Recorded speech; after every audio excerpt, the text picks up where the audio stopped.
one-dimensional elastic collisions. So here I have a car of mass m. I need my cars. Where to put my cars? I got them. Here they go. Here I have a car of mass A and mass B, and let's just say mass B is at rest. And I've done this problem before, but the one difference is I put a spring there. So now when this car comes up, boing, something's going to happen. What exactly is going to happen? Boing, boing, something. Okay. It may or may not actually make the boing sound. That's up to you. But the physics, that's what we're going to do here. Okay, so just a quick review. If I call the system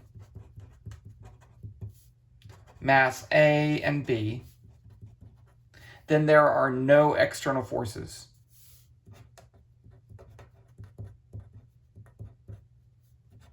That should be EXT equals 0.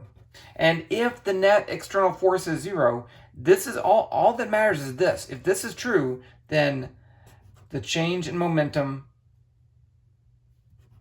total is 0. So this means that P total 1 before the collision is equal to P total 2 after the collision. That comes straight from the momentum principle. There's nothing there except that the external force is 0. That's all that matters. So it doesn't matter if there's a spring or if there's a coupler that connects them together. The momentum will be conserved as long as there is no external forces on the system. But in a situation like this, an elastic collision, a perfectly elastic collision, we also have something else that happens. We have kinetic energy total 1 equals kinetic energy total 2. Now, this is not always the case, okay? But if you think about like super springy objects, then it would be the case. And really what we're thinking about here is that there's no energy lost from the kinetic energy. This starts off with some kinetic energy. This is going to end up with some kinetic energy. And if there's nowhere else for the kinetic energy to go, if there's no spring potential energy, change in thermal energy, sound energy, then the final kinetic energies have to be the same as initial. And that doesn't usually happen, but that would be a perfectly elastic collision. So here I have, let's find the case if car B starts at rest and it's perfectly elastic, then what will be the final velocity of both of the cars? Because remember before we did this, I did this. Car A and car B crashed and stuck together. So there was only one final velocity. But now if they're not sticking together, they can have different velocities. So I have to solve for 2 velocities, not 1. So let's set this up.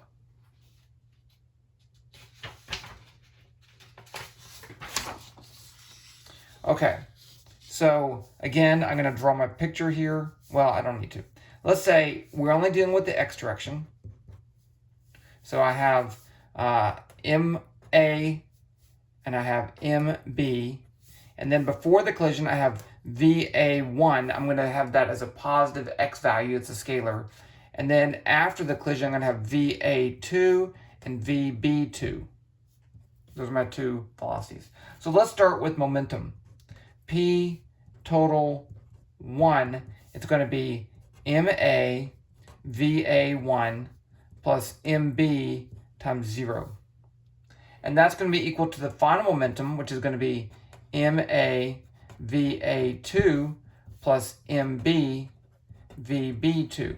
Now here is where we have something that's very different from before, because remember, before I said these 2 velocities were the same and I could factor them out. I can't do that now. So if I cancel this term, I get MA VA1 equals MA VA2 plus MB VB2. And I don't know VA2, and I don't know VB2. Okay, so let's just solve for one of these. I'm just going to pick VA2. I'm going to subtract this from both sides and divide by MA, and I get VA2 equals MA VA1 minus MB VB2, all of that over MA. Yeah, I did that in one step, and you shouldn't do that, but, you know, I've been handling these kind of equations for a long time, and they can't bite me. They do. They do bite me, actually. So what I did was I subtracted this from both sides. That's this. And I divided both sides by MA, and I got that. Okay. That's one equation. Because you realize if I have two things I don't know,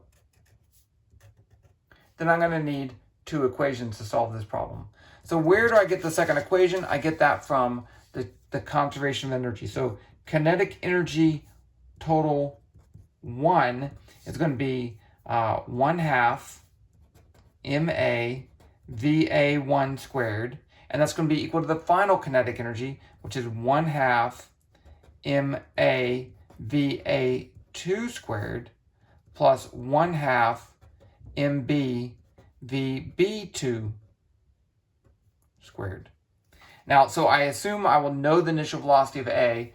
I will not know this one, and I will not know that one. So, and I want to find VB2, but I know VA2 is this expression. So I'm going to put this in here, and you can see it's going to get messy. So hold on to your whatever you want to hold on to. So let's just write this down. 1/2 ma va1 squared, which I should know all these things, equals 1/2 ma. Now va2 squared, I'm going to put in this expression. So I'm going to put in the yeah, I'll cancel that. So I'll write this as va1 minus mb over ma vb2 squared plus 1/2 mb vb2 squared. But look what I've done. I know the masses, I know the initial velocity, I know that initial velocity. I only have one thing I don't know here. Okay, I don't know vb2 squared. So I can solve this equation for vb2. I understand it's not going to be super easy, but I can do it. Okay, so we're going to have to combine all our terms together. So the first thing is to factor out this. And to make things easier, I'm going to first multiply everything by 1/2 because that doesn't matter. I'm going to divide both sides by MA. Okay, so I get VA1 squared. And let's multiply this out. So I get VA1 squared minus 2 VA1 MB over MA. I divide that by MA. VB2 plus, I get this times itself, MB squared, MA squared, VB2 squared. I know, this is getting complicated. Just calm down. I got to give you a little reinsurance halfway along, right? Because there's a good chance I can make a mistake, so don't get too excited. Plus MB VB2 squared. Now, what I like to do here, before solving for VB2, which is going to be a problem, is to make sure that when I'm adding terms together and I have equal signs, every term has to have the same units. I can't have meters equal to meters per second. So what are the units for this? Well, it's a velocity squared, so it's meters squared per second squared. That one's meters squared per second squared. What about this one? Well, I have kilograms over kilograms, but those cancel, and I have two velocities. Velocity squared. Velocity squared. Uh-oh. You know what? I didn't... Let's see? Good thing I checked. I divided everything by MA. So this should be MA. See? That's why you check stuff. Okay. Now, let's just think here. I don't know this term. I don't know this term. I don't know that. Those are all VB. But I have a VB, I have a VB squared, and I'm going to have a constant term. So that should set off your quadratic equation alarms. So I want to get this in the quadratic equation format. So let's just move this up right there. And let's get everything to one side. So I get 0. And now let's get all the VB squared terms. So I have that and that. So, that's, okay. So that's going to be MB squared over MA squared plus MB over MA VB2 squared. Now I'm going to get the VB term, which I only have that one. So I get plus negative 2 VA1 MB over MA VB2. And then I have all my constant stuff, which is just these two things which cancel.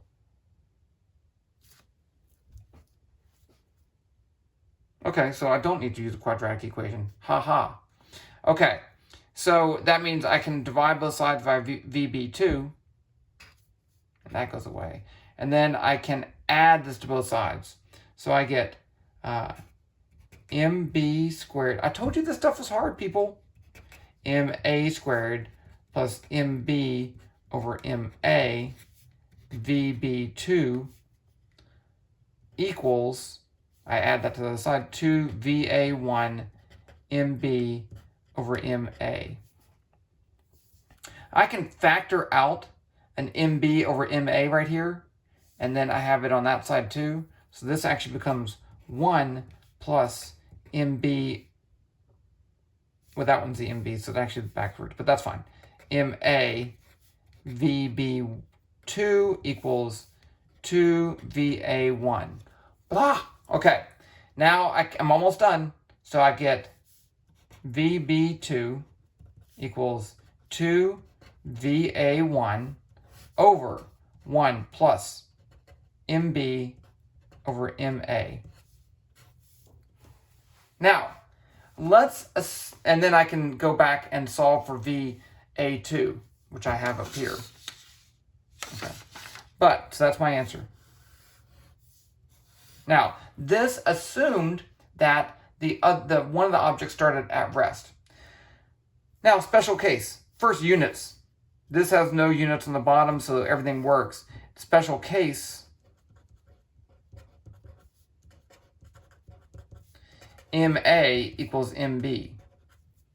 In that case, then I get 1 plus 1. So it's 2. So I get 2 VA1 over 2. So I get VB2 equals VA1. And then if I go up here, if I get that, I get this is the same as VA1, so VA2 would be 0. That's exactly what happens. And if you played pool or billiards or whatever you want to call it, if you have two objects with the same mass colliding and one of them's at rest, it does this.